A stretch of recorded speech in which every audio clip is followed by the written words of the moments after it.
దీవికి అంటే ఏంటి? వెలుగునిచ్చేది.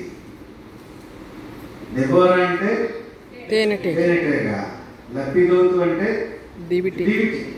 అంటే వీరిద్దరి యొక్క పాత్ర ఇశ్రాయేలులకు ఒకవైపు వెలుగుగాను ఒకవైపు తేనెటీగగాను సాగినట్లుగా మనం గుర్తించుకోవాలి. అంటే ఈ వింతైనటువంటి జంటగా వీరిని మనము జ్ఞాపకం చేసుకోవాలి. ఎందుకంటే మరి ఇశ్రాయేలీయులు కఠినమైనటువంటి శిక్షలో నుంచి ఒక మధురమైనటువంటి తేనెలోనికి ఏ విధంగా తేనె మాధుర్యంగా ఉంటుందో ఆ కాలంలోనికి ఇశ్రాయేలీయులు ఈ దెబోరా కాలంలో నడిపించబడ్డారు అనేటటువంటి విషయాన్ని ఇక్కడ మనం గుర్తుంచుకోవాలి.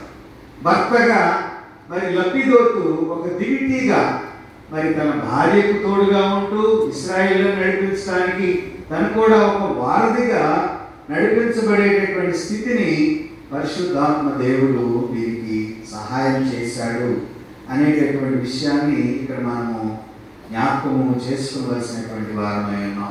దెబోరా ఒక విధంగా ఇశ్రాయేలులకు ఆశ్రయంగా ఉన్నది. ఆశ్రయంగా ఉండటం అంటే మరి అన్ని విషయాల్లో మరి ఇశ్రాయేలు పట్ల ప్రేమ కలిగి ప్రార్థనా పరురాలైనటువంటి మరి దెబోరా ఇశ్రాయేలులకు మరి సరళ వృక్షము ఏ విధంగా నీడనిస్తుందో ఆ విధంగా ఇశ్రాయేలులకు ఆమె కూడా ఒక నీడలాగా వారి కష్టాలలో ఇబ్బందుల్లో శ్రమలలో నడిపించబడినటువంటి వారిగా మనకు జ్ఞాపకం చేయబడతా ఉన్నారు. చూడండి 5వ అధ్యాయం